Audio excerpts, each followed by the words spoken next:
Follow along, Catholic Pilgrims, as we follow French Doctor of the Church, St. Francis de Sales, through his book, Introduction to the Devout Life. Tune in as we read through this practical guide for living out the Catholic faith well. Welcome to another reading, Catholic Pilgrims. Today we are going to get asked lots of questions. St. Francis is going to ask us questions in order to examine the state of our souls. They are different than most questions from, say, like an examination of conscience. These are questions that don't need a lot of reflection from me, but that we do need to seriously ask ourselves. So I would encourage you to answer them honestly and sincerely. Give them their due reflection. With that, let's open to Chapter 4 of the 5th part. Chapter 4. Examination of the state of our soul towards God.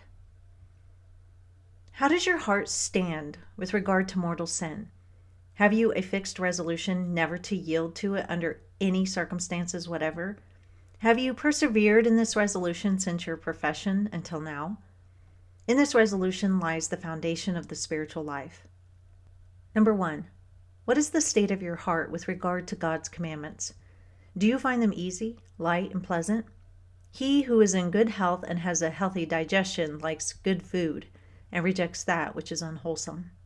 Number 2. What is the state of your heart with regard to venial sins? You cannot altogether prevent the occasional commission of some such, but are there none to which you are specifically inclined, or, what is worse, in which you take delight and which you love? Number 3. What is the state of your heart with regard to spiritual exercises? Do you value and love them? Are you never disgusted with those in which you take least delight? Hearing or reading the Word of God, pondering and meditating thereon, longing after God, confession, spiritual direction, preparation for communion and communion itself, the restraint of your passions. What in all these is repugnant to your heart? And if you discover that you are disinclined to any of them, examine whence such disinclination arises, and what is its cause. Number 4. What is the state of your heart as regards God Himself? Does it delight in remembering Him?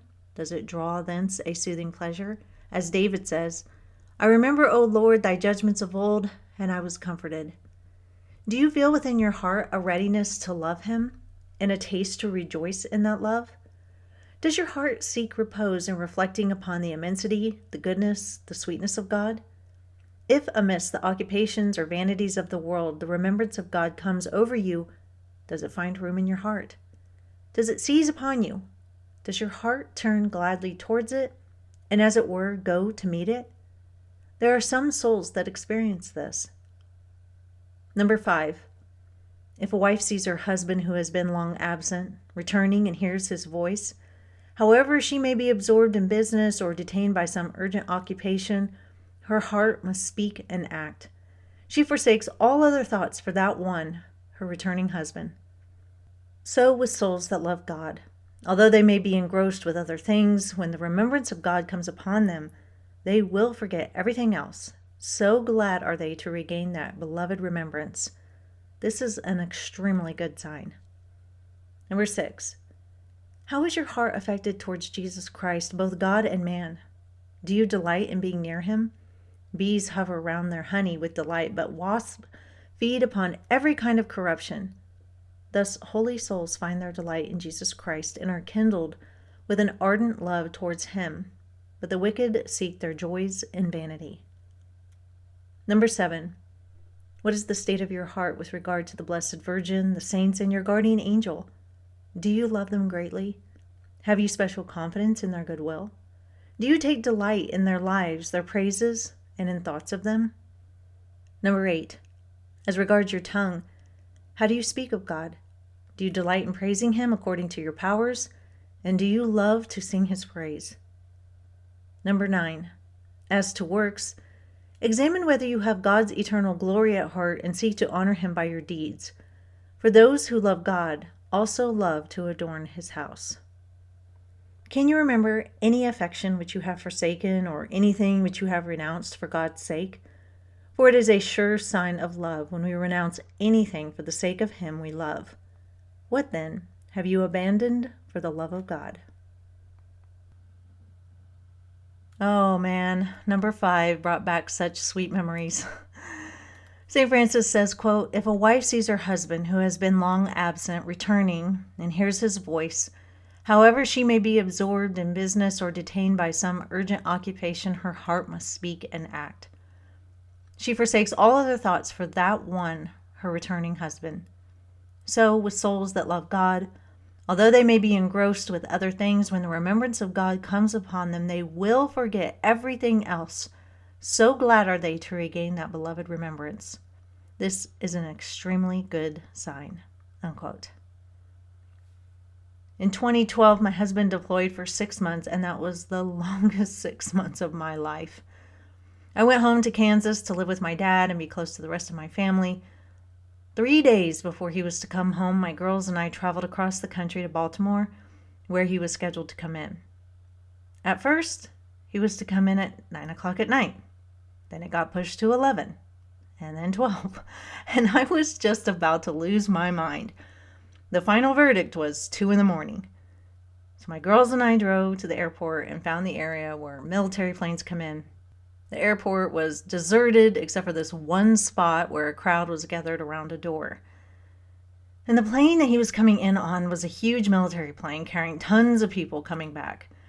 And each person came through the automatic sliding doors, one at a time. And with each automatic opening, you could hear the collective intake of breath as each family hoped it was their airman coming through the door. Guy after guy came through, and I was just waiting on pins and needles. And then I caught just a glimpse of Dustin, and that was all I needed. I sprinted towards him and pretty much clobbered him. He had to drag me over to the side. I was clinging to his neck. He had to drag me over to the side so that we could get out of the way for the next guy to come in. It was heaven to hug him again and breathe him in.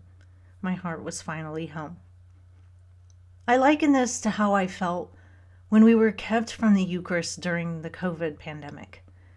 In Turkey, we went for weeks and weeks without the Eucharist, and then one day, my friend in Turkey texted me and said that the priest was going to hold a kind of hush-hush mass during the week because the weekends were on lockdown, and I couldn't wait to go.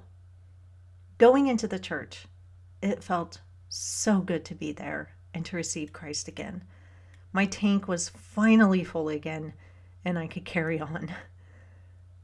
Like I said in the beginning, we need to look through these questions that St. Francis asks and answer them honestly.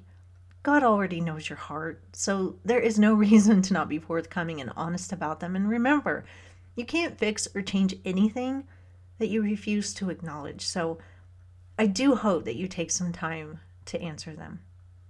That is all for today, Catholic Pilgrims. I'll see you back here soon, and until then, live the faith boldly and travel well.